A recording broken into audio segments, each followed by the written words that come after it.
Imagine there's no heaven. It's easy if you try. No hell below us, above us, only sky. Imagine all the people living for today. Imagine there's no countries. It isn't hard to do. Nothing to kill or die for, and no religion too.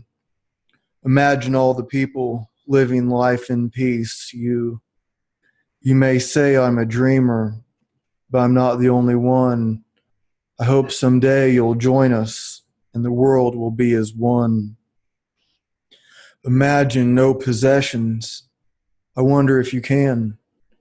No need for greed or hunger, a brotherhood of man. Imagine all the people sharing all the world. You may say I'm a dreamer, but I'm not the only one.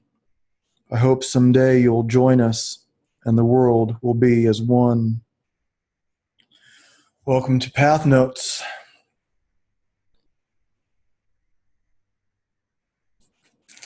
A song, of course, by John Lennon. For 3 points, what was his middle name? Winston. Winston was his middle name. So what do we have with that? That sounds nice, right? Well, wait, imagine there's no heaven. Does that sound nice? No hell below us. That sounds cool. Imagine all the people living for today. Okay, now I get the first line, right? So we're not thinking of, we're just in the moment. Imagine there's no countries. It isn't hard to do. No religion too. Imagine all the people living life in peace. Okay. Well, and then we have imagine no possessions. So why are there countries? Why are there borders? Why are there, at least on the surface, and maybe even very deep, different kinds of people? You know, how do these cultures happen? Why don't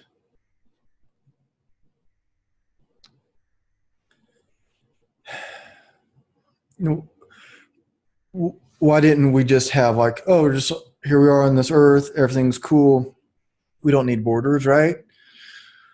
Well, I think the borders are there for a reason. In America, our southern border has a lot of problems. Either side of the fence you're on, whether you're more on the left or right, there's problems at the border. And it's horrible what people have to go through or think they have to go through to get here. You know, my mom is from Germany, and I think it should both be easier and more difficult to get here.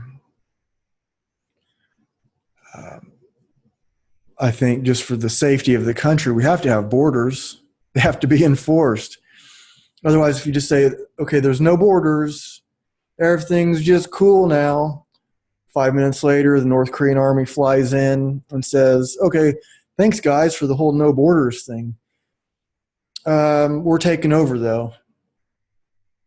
And we have the Russians and, you know, so thanks for being so groovy, man. And now you'll have to do what we say. Because you don't have any borders to enforce, right? Well, we do. And this is, you know, we'd be taken over instantly. So I think it would be nice if we didn't need borders, but they're there for a reason. And that doesn't mean everything in the past that led up to those borders was somehow a good thing.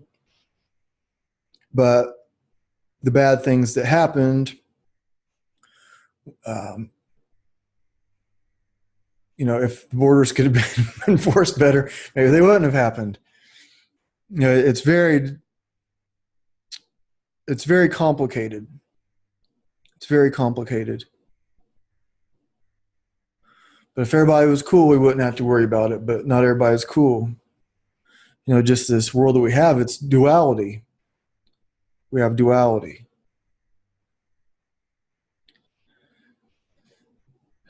So I was thinking, like, well, what's it mean to be a native? What's a native? I was thinking there was a woman that I worked with, like in 2001, 2001 to 3, 4, something like that. She was a black woman. We were working at I was selling lawn care, and she was like something like a customer service person. And I remember talking to her, and I don't remember if she was talking about something to do with Africa or just like black people, or like, I forget exactly what she was talking about, but she said something like, "Those are my people." And I'm standing right in front of her, and I'm thinking, like, that kind of hurts my feelings a little bit. How am I not your people? I didn't say anything, but I was just processing that in my mind. How am I not your people? And so imagine, you're like, oh, well, her people are from Africa. Well, yeah, okay, but I think my people are too. And what's Africa? What are you talking about? What's Africa? Where exactly does Africa end? That border that you want enforced or don't want enforced? Or is it the color of her skin? What if she was like a lot lighter? Or what was like South, you can see what I'm getting at. So imagine that I was with her, or I'm a white guy and I'm with a black woman, or I'm with a black guy. And then a group of black guys tries to rob us. Now who's your people? Would my black friend automatically be on the black people's team? Of course not. And if it was white people trying to rob us, would I be on the white people's team? Oh yeah, let's rob her. We're all white. It's cool. Of course not. It's crazy.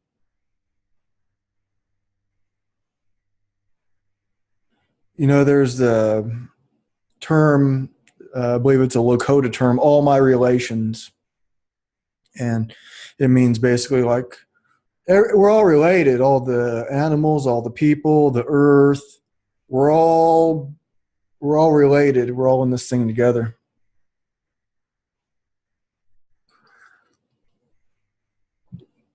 Here's a something from Kahlil Gibran I just read.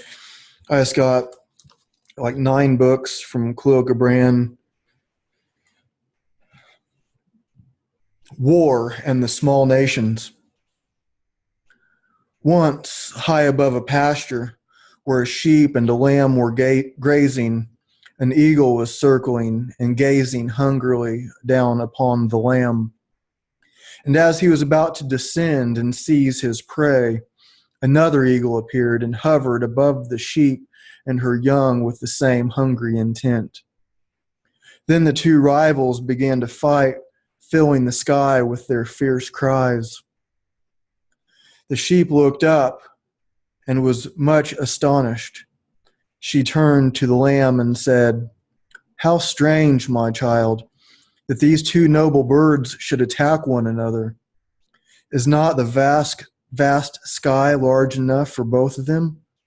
Pray, my little one, pray in your heart that God may make peace between your winged brothers." And the lamb prayed in his heart. Interesting, huh?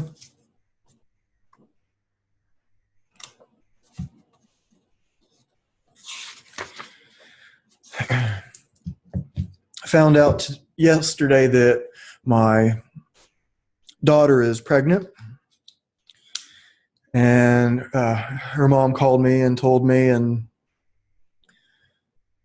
we were just discussing her situation, and it sounds like she's doing pretty well for herself, and it seems like I haven't met the guy that she's with, but it sounds like he has at least a good job and stuff and works for his dad's business. And so we were just talking about that. My daughter's 21, so she would be 22 when the child is born. And I was 18. Her and her mom were 18, almost 19. I was a couple months short of 19 years old when my daughter was born. It's kind of surreal to think. I mean, it's such a cool thing. It's like, it's awesome, and it's scary, and it's a lot of things all at once.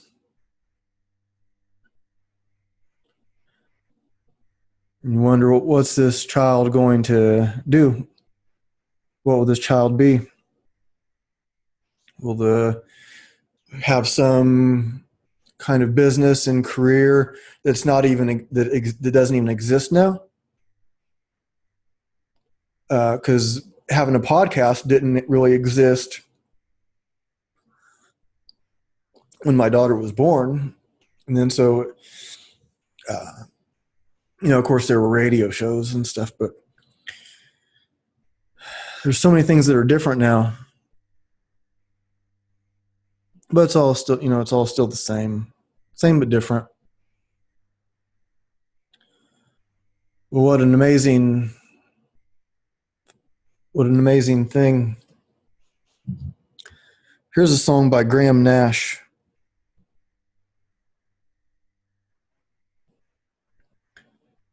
It's called Magical Child. As I lie beside you, feeling the life that we made with our souls, nothing like this ever happened to me. I seem to react to a vague memory. This is the way that she said it could be, having a magical child.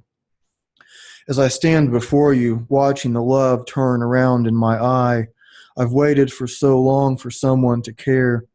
I've waited for so long for someone aware. I've waited for so long for someone to share, having a magical child. Really makes me wonder why I waited for so long to bring another life to this place.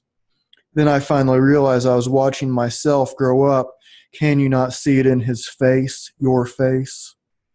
Really makes me wonder why I waited for so long to bring another life to this place. Then I finally realized I was watching myself grow up. Can you not see it in his face, my face? As I lie beside you, feeling the life that we made with our souls, nothing like this ever happened to me. I seem to be reacting to a vague memory. This is the way that she said it could be, having a magical child.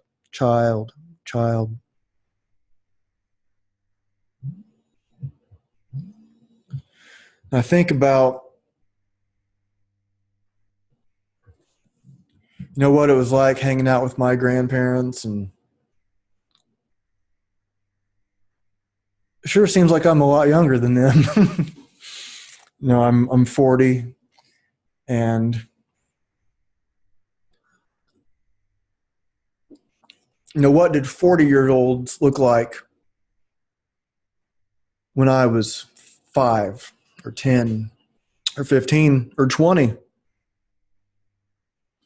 Like, I have some friends that are younger than me, and like one of my buddy Richie, we trained together, and he's, I think, 24. And so it's like he's a lot closer to he's only 3 years older than my daughter. But I'm like looking at him, and I think he's my friend. To me, I don't think we look very much different in age. But maybe he looks at me, and I'm like the old guy that he trains with. And Or what do I look like? What do I look like to him? And then like when I was with, talked about a little bit on the air, get too much into it, but I was with my buddy Joey, who's I think 28, maybe say like 20, yeah, 28 maybe. And so we ran into my son's mom at a concert, and she was with a friend of hers who happened to be a friend of my buddy's. And so they get to talking, and like later on, like after he said, "Oh, I thought maybe for a second that was your daughter that he knew." And it's like, it's not crazy to think that my 28-year-old friend could happen to become friends with people my daughter's age, or my daughter happened to run into her somewhere. They end up hanging out at the same place and getting to know each other somehow completely separate from me. That's a weird one.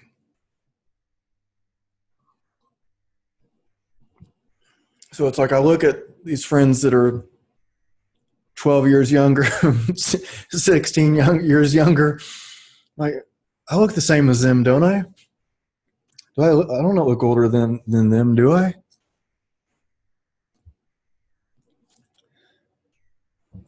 It was funny. I used to say I had a girlfriend of mine from like 4 years ago, 5 years ago. We broke up about 4 years ago or so. And when we were with my daughter, and sometimes we would take like my daughter and some of her friends to the movies. I did that a bunch of times. But she said something about, she bets that my daughter's friends have a crush on me or something. I'm like, what? Like, that's crazy. And I'd say, like, I'm an old fat guy with mustard on my shirt. And she's like, what? What are you talking about? I was like, that's how they would see me. Like, yeah, I'm not a fat guy. I don't really have mustard on my shirt. But from their perspective at the time, they're like, 15 years old, 16 years old, or like, younger. I'm the old guy. I'm like the dad.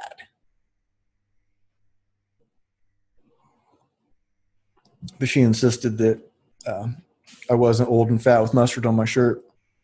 But it's just funny how our perspectives change over time. And I heard Jordan Peterson, he was talking about someone, I won't get into that whole thing, but he was saying something like, it was something that it was Milo Yiannopoulos, or I forgot how to say his last name, but like he had something happen to him when he was a kid, like 14 years old. Well, just spell it out, don't need to be mysterious. He ended up having a sexual relationship with some older guy. I think it was I don't know if it was a priest or something, some older guy when he was like 14. But he was saying that like he wanted it to happen. And then later on, so then Jordan Peterson like saying like, well, what is really going on? Jordan Peterson is a psychologist, and he says, well, what's really going on is Milo Yiannopoulos hasn't updated his perspective. He's still thinking about it like a 14-year-old, and then Milo did actually end up saying, yeah, actually what happened to him was wrong because he was just a kid. So that's just besides. I'm not trying to get into something that's that negative and dark. My point was just the perspectives that we have that we have at different ages. And I sent a message to a couple of friends of mine, and it's like, I'm going to be a grandpa. Like, whoa. Do I look like a grandpa to you? And then I'm looking in, I was in the car. I was just coming home from the grocery store when my daughter's mom told me. I get out to the car and it says, "Call me when you get a chance." And I called her back, and we were still talking by the time I got home. And I'm looking in the rearview mirror. I could see the gray hairs, some gray hairs in my chin.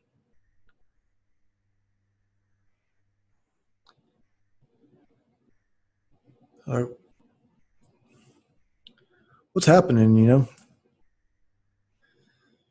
So now,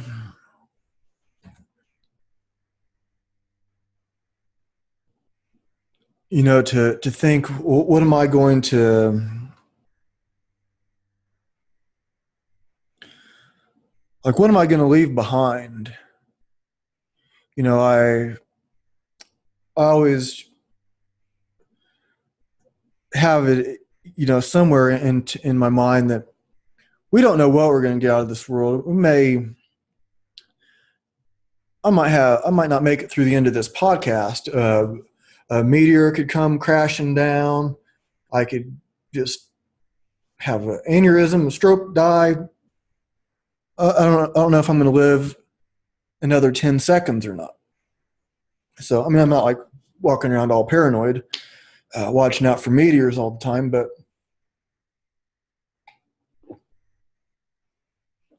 I do consider that, and I spend a fair amount of time at a cemetery, not just because it's a cemetery, but because it's a cool place to climb trees where there's not a lot of people. There's woods, and there's a deer and cool birds, cool animals to see. And, you know, when a lot of the parks and stuff would be crowded, scaring away all the animals, it's cool to go to this place and have a place to climb. And so when I walk through and I look at these graves, and there's babies that just live a day. Some live a year, 5 years, 3 years, 2.5 years, 80 years, 100 years. There's everything. There's no pattern. There's no pattern except we're checking out sometime. You know, that seems to be the pattern.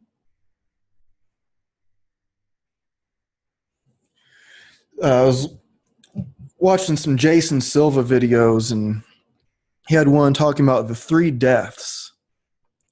And one was, I was going to look it up, I remember actually. One of them was the death is like the death of our body, when we just cease to be alive anymore. And then the second is after we're buried. And then the third death is the last time anyone says your name.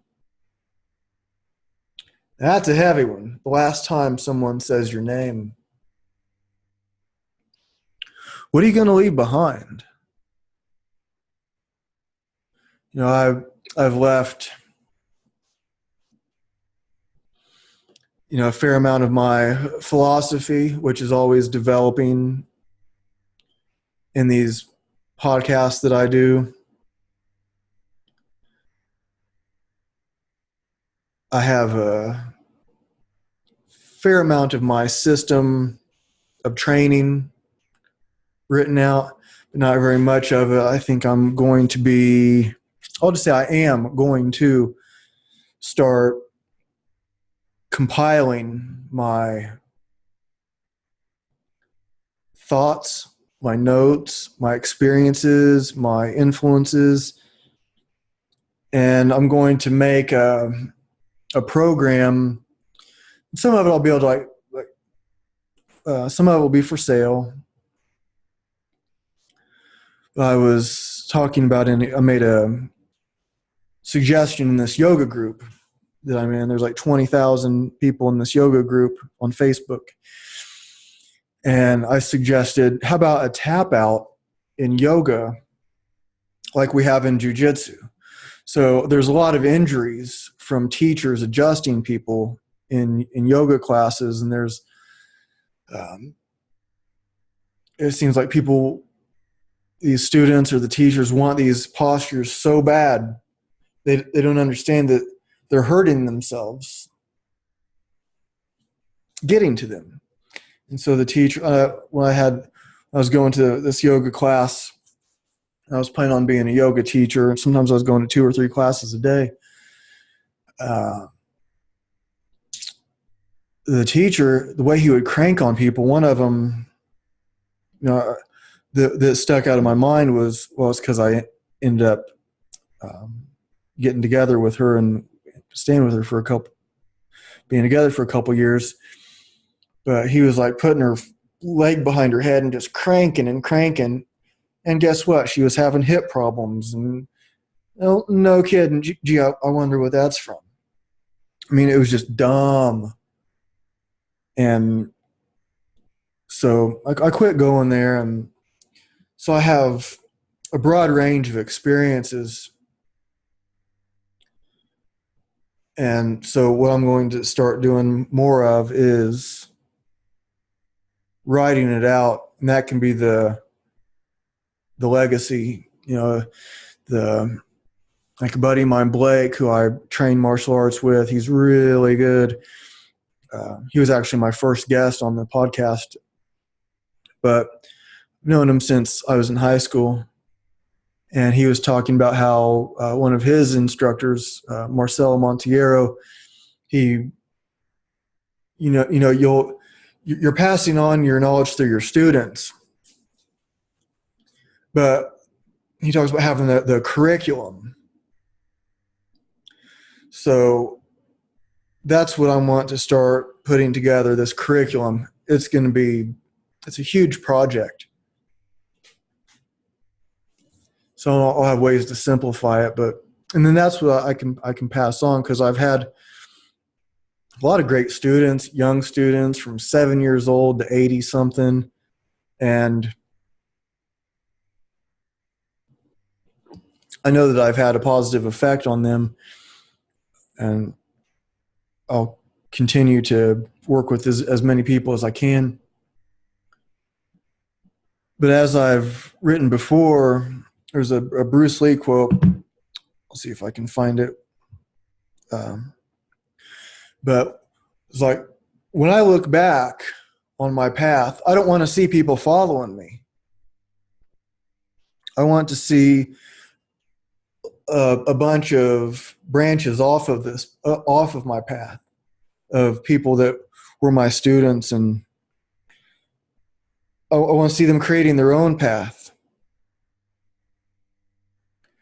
And let's see if I can find this Bruce Lee thing. Sorry, it's worth it.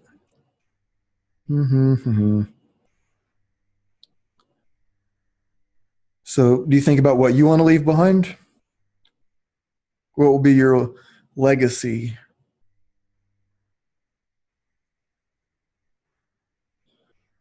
What will be your legacy?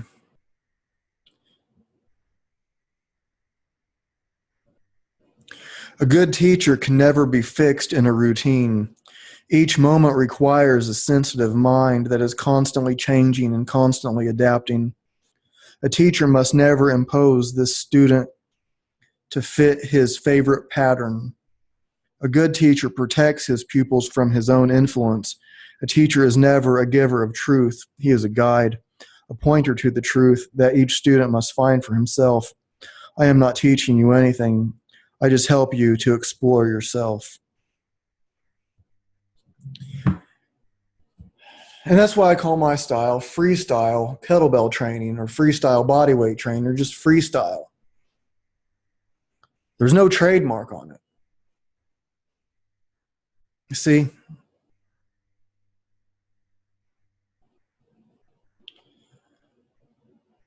I'm trying to help people find their own strength, and that's what I want to pass on.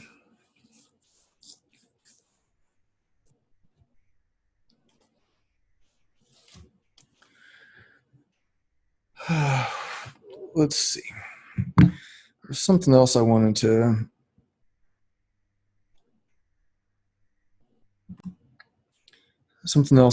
read here. Kind of changing the subject. Pass the time with you in my mind. It's a rather quiet night. Feel the ground against my back. counting stars against the black, thinking about another day, wishing I was far away. Whether they were dreams or worries, you were there with me. Sister, I hear you laugh. Sorry, just Sister, I hear you laugh. My heart fills full up. Keep me, please. Sister, when you cry, I feel your tears running down my face. Sister, sister, keep me. I hope you always know it's true. I would never make it through. We could make the sun go down just by walking away. Playing like we used to play. Our kingdom will never go away. Feel you beating in my chest. I'll be dead without. Sister, I hear you laugh. My heart fills full up. Keep me, please. Sister, when you cry, I feel your tears running down my face. Sister, sister, will you keep me? I will never make it through. Hope you always know it's true. You can make the heavens fall just by walking away. Sister, I hear you laugh. My heart fills full up. Keep me, please. Sister, when you cry, I feel your tears running down my face. Sister, sister, keep me. Dave Matthews. I don't think I'll expand on that one too much. I'll just leave it there.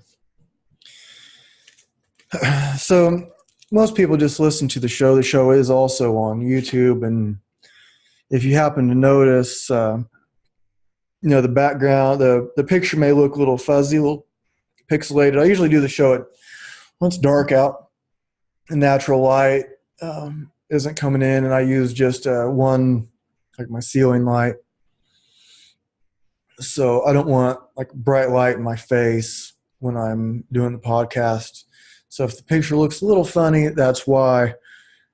But maybe there'll be a time when I figure out how to do it, like some kind of cool way to have it be dark, and I'm just speaking into the dark, but you could still kind of see me. We'll see how that goes.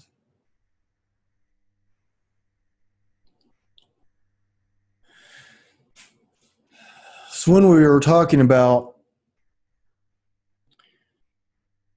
the song Imagine, no countries, no religions, and all this stuff, like something that's getting popular now is, well, not now, it's been popular for a long time, but getting more socially acceptable in America is psychedelics. And I don't do them anymore. I have before, and I have no interest really in doing them now. But what is commonly reported from using them, is the sense of oneness. Like, we're not really separate from each other. We're all part of this same thing.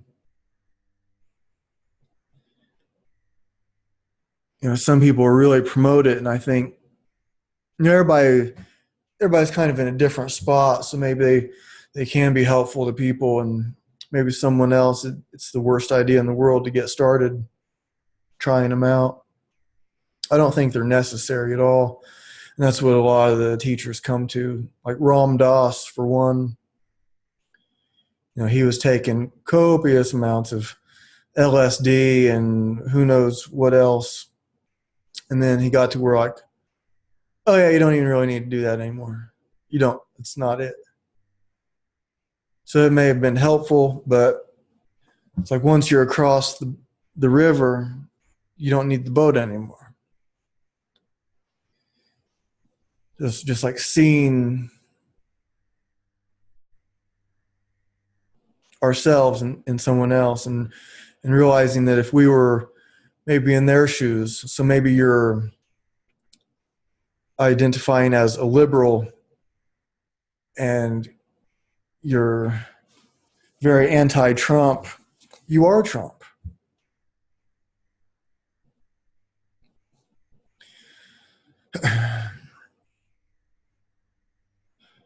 And if you're Trump and you're seeing what these liberals are doing, you are those liberals.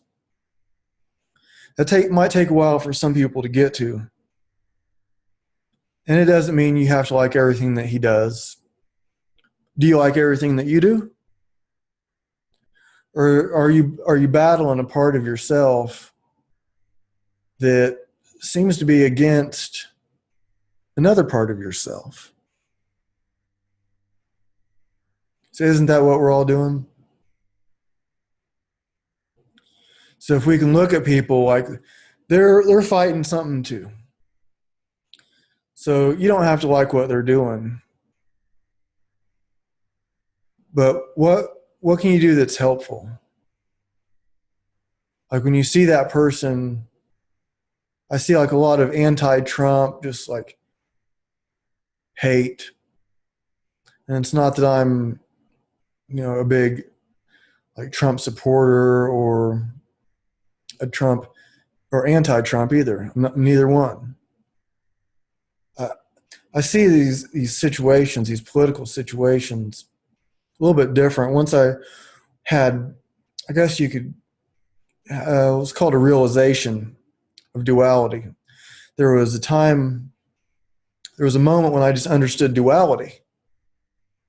Like, oh, it just sunk in. And it was like just download, and I could explain it, but it doesn't mean it's going to sink in to whoever I explain it to. When I have explained duality, I remember talking with it was a girlfriend at the time and a friend of hers about duality, and her friend was like, "Oh, that's not that's not what I thought duality was, or that's not how I understand it." I'm like, okay, well, that's duality. It's part of it. And then and my girlfriend kind of thought duality was something different too. Yeah, that's duality. So there was just a time when I just kind of like got it. I just understood. So I don't vote. Maybe it would be a good idea to. Maybe it doesn't matter. I don't know. Are we against borders? No. Am I against borders? No. I think it should be easier to get into this country. What? You said there are borders. Yeah. I think it should be harder to get into this country. Oh, racist. Okay.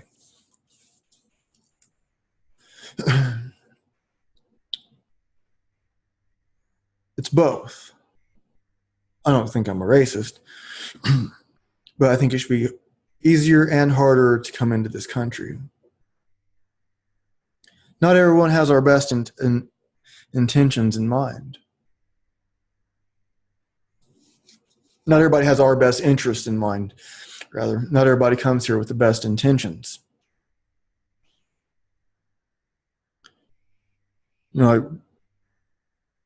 It's just, it's complicated. It's complicated. I'm going to just kind of pick something randomly here. This is one of the books I just got.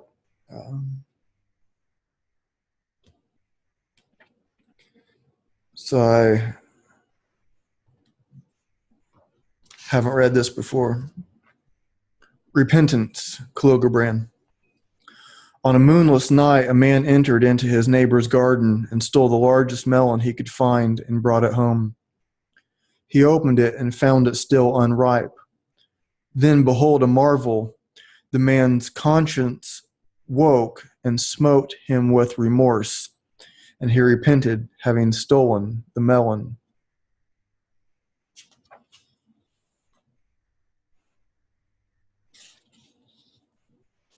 Values. Once a man unearthed in his field a marble statue of great beauty, and he took it to a collector who loved all beautiful things and offered it to him for sale. And the collector bought it for a large price, and they parted. And as the man walked home with his money, he thought, and he said to himself, how much life this money means. How can anyone give all this for a dead carved stone buried and undreamed of in the earth for 1,000 years? And now the collector was looking at his statue, and he was thinking, and he said to himself, what beauty, what life, the dream of what a soul, and fresh with the sweet sleep of 1,000 years. How can anyone give all this for money, dead and dreamless?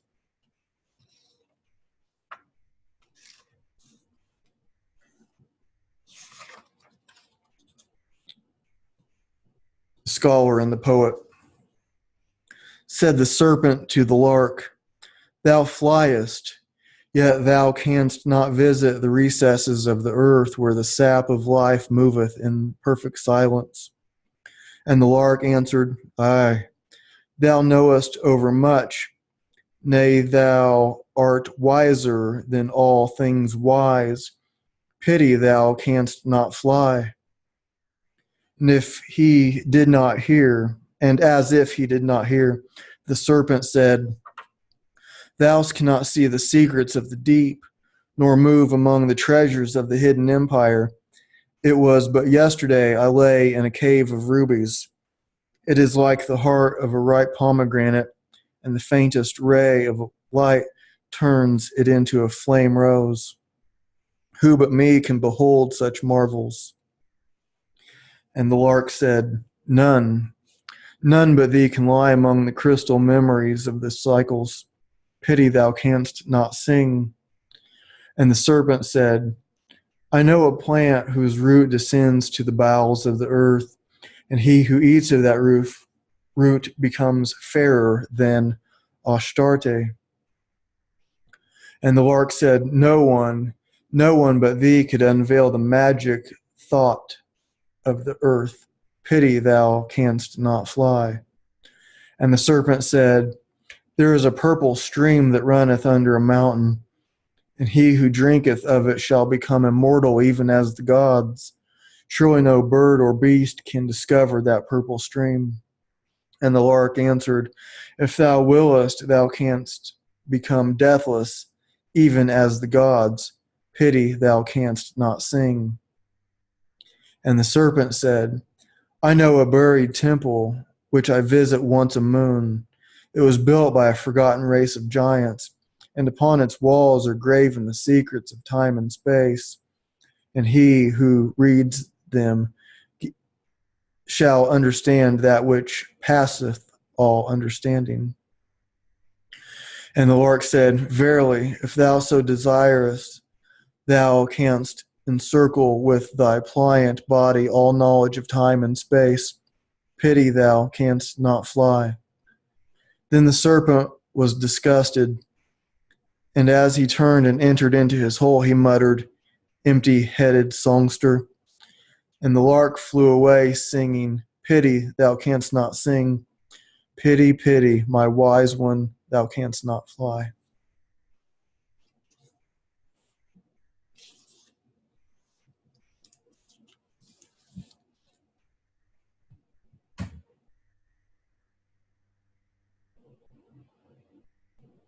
How much do we try to understand the other team, the other side?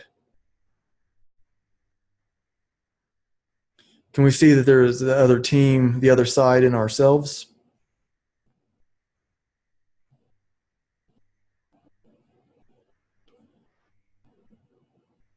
It's easy to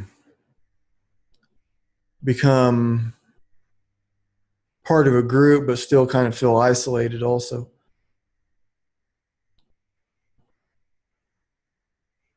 You can feel isolated if you're still thinking as an individual, because you'll see in the group that even though they may have some of the same characteristics, there's other ones that are missing. I became a vegetarian in 1994, and I've been vegan about half that time. And so sometimes when I think I'm I'm going to be, I was like part of like a vegan Facebook group. I'm part of some still. But sometimes when I would say something, the amount of like backlash I would get for some things, it's like this is like a really closed-minded way of thinking that you have. You know, sometimes I wasn't even like, usually when I would post on this group, which was rare, answering somebody's question, maybe I would be quoting a doctor, and I would give the book I was reading from or whatever. And it was like, sometimes you'd think, oh, a group of vegans, well, it gets into that duality, like we're all the same, but we're not all the same. Most of the time, it's rare that I even like mention that I'm a vegan, like in a group setting. It usually just doesn't come up. Or even if somebody asks me, if I'm somewhere, if somebody asks me if I want, I don't know, something non-vegan, I'll just say no, thanks. I won't say, oh no, I'm a vegan. You know, if I'm, I don't know, some, whatever it is, I usually don't offer that information right away.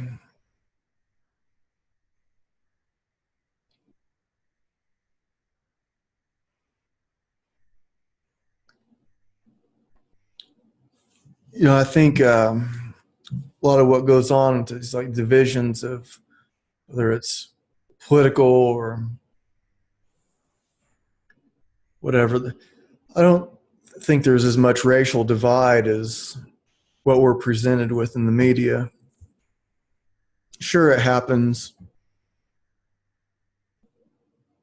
There was a time I didn't get it. I applied for a job. This was a long time ago. I was probably early 20s. I applied for a job at this landscaping place. And a buddy of mine was a foreman there. And the owner, when I went to meet him, he didn't give me a job because he just hired through the Mexican consulate. So me, a white guy, didn't get a job because I wasn't a Mexican.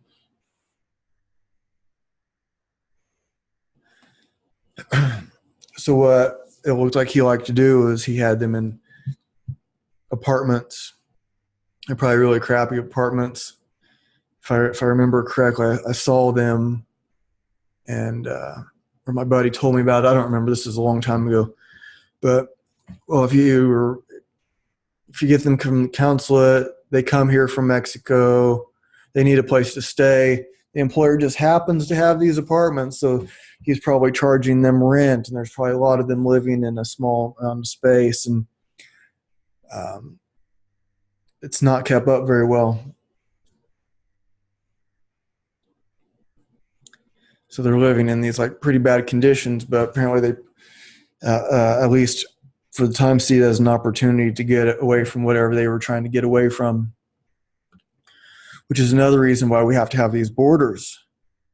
If there weren't borders, what would these people cross to get away from what they're wanting to get away from? If there's not a border, what are they going to cross?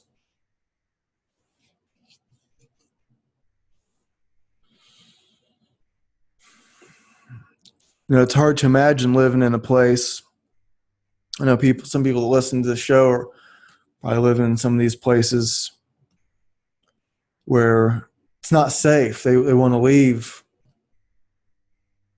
Just the government's corrupt. Yeah, the American government's corrupt too, but you can live here in relative safety no matter what race you are. People from Africa are moving here by the thousands or millions or hundreds of thousands or whatever it is. Fine, cool. So if it was that bad, why are there so many people coming here from Africa? The answer is it's better for them because they can move back, but they want to stay. And I've known a lot of them. When I used to drive a cab, there was a lot of dudes from like Nigeria and from several countries in Africa. Why are they here? It's better. They might have had degrees in this or that, but they could come here, get a job as a cab driver relatively easily, and make decent money. And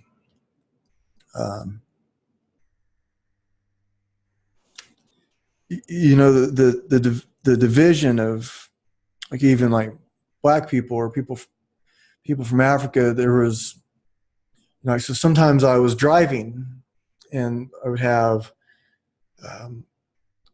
black people from America in the car, and they would talk about how they didn't like the Africans. I'm not talking about one person. I'm talking about a lot. Yeah, I heard it a lot of times that the black people that from black people here that they did not like the Africans. Said they were rude. They said they were this or that, and then I also heard from people from Africa that they didn't really like the black people here. They're lazy. They're this or that. That's them saying it.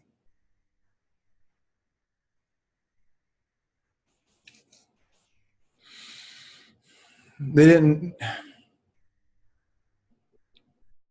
It was just kind of like perplexing, but you know, what do you do with that? And then I'd meet like black women from here that said they didn't want to date black guys. They thought black guys were gross. I'm not talking about just one. I'm talking about I don't know how many. But then, you know, somebody else might prefer black guys. You know, we get everything, don't we?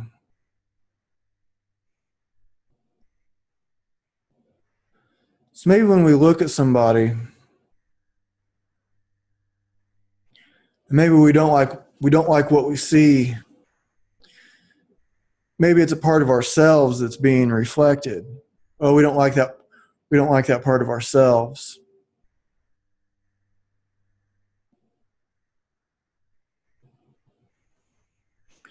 If we could just see other people as ourself, that's me wearing different clothes, doing a different job. That's me doing something that I 100% disagree with.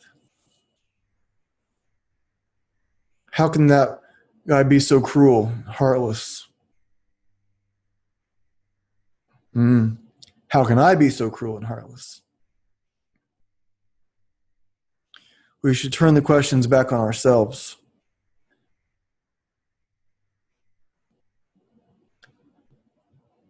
Thank you for tuning in. See you next time.